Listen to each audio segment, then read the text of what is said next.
So, Stephen, I was reading a little bit about, your research too in your world, and you draw a lot from photography books. We do at work. We Yeah. have tons and tons, and our design team is always referencing. Yeah.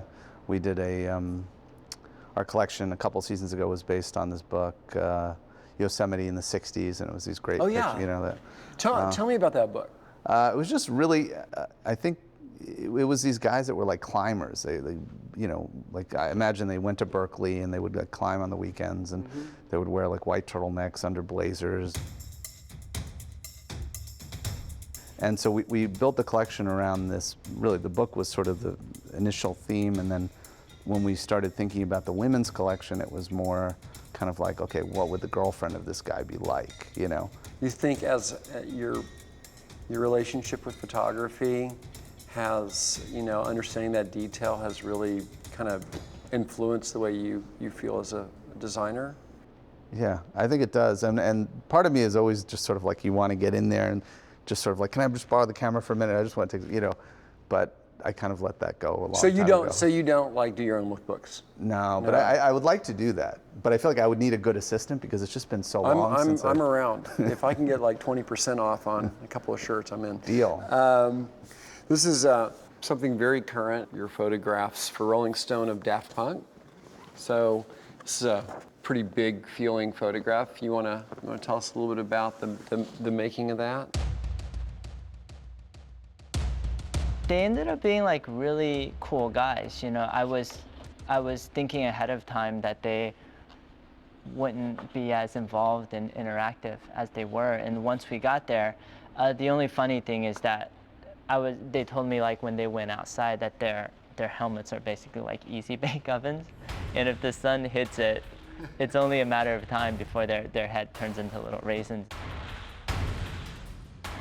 So we had to kind of watch out about how long they were in the sun. We were shooting like in an airstrip just outside LA, so it was pretty spicy out there. But I had gotten this like giant disco ball because we ended up running the shot where they're leaning on it. But they were all about it. We had it hoisted up, and they were like levitating it, and they were pushing it up the hill, and they were super into it, and just really cool guys. That was a really nice cover. One of the areas in photography that I think is, become such a big part of our cultural world is obviously fashion and fashion photography. And from your experience, what makes a great fashion picture? It's interesting because whenever I'm watching if I'm watching a shoot, I always find that the best photographers in fashion are the ones that have this dialogue with the subject. And it's nothing to do with their portfolio or how good they are at lighting, or because all that stuff kind of works itself out usually.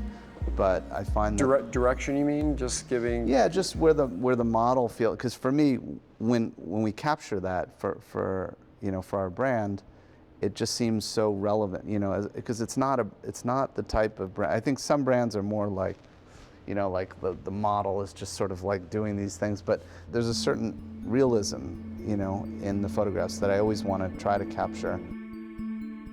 It sounds like the concept behind doing a great fashion picture is being able to really illustrate who this person is and to have a connection to them.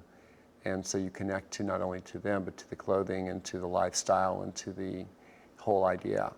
Peter, I first learned about Mr. Yang when really I think the big cover for Rolling Stone was the cover of, was it The Senator at that point? Yeah, I think he had just gotten the Democratic nomination. This was such a candid off moment for a politician. I actually know the story behind it because I have the good fortune of knowing the creative director, Jody Peckman, was actually sitting below and talking to him and getting him to look down. Is that right? I'm gonna go with what she says because. Well, why don't you tell us what really happened? I mean, I don't even remember if I was like wearing pants that day, because Because at a shoot, like it's just such a blur, and people always ask what I said to him to make him laugh. And the only thing I truly remember is that I took the picture. But to Jodie's credit, the other thing she did, and no one's ever said this to me before, is she said at the beginning, first of all, she had us turn all the lights down. She was playing Grateful Dead. So it just changed the mood, because we were in kind of the ugliest room of all time. And it smelled like horse crap in there, because we were in this, like the North Carolina State Fair. But she said, Peter, you got 10 minutes with them, but if you can wrap up faster, you look a lot cooler. Yeah, that's nice little pressure for you, 10 minutes and then that. If you can do it in 3, you're like golden. Nobody knows or cares who he is, you know, out there. So we're just able to cruise down the street and Just you and Iggy Yeah. Pop hanging out in Little Havana. Me and Iggy, yeah. There was a waterfall that you can kind of see way in the distance. We're so close that the water is spraying onto the windshield. We worked with a great prop stylist who helped us put this robot together from scratch. You know, it's all sorts of mannequins cut up and car parts and all sorts of things.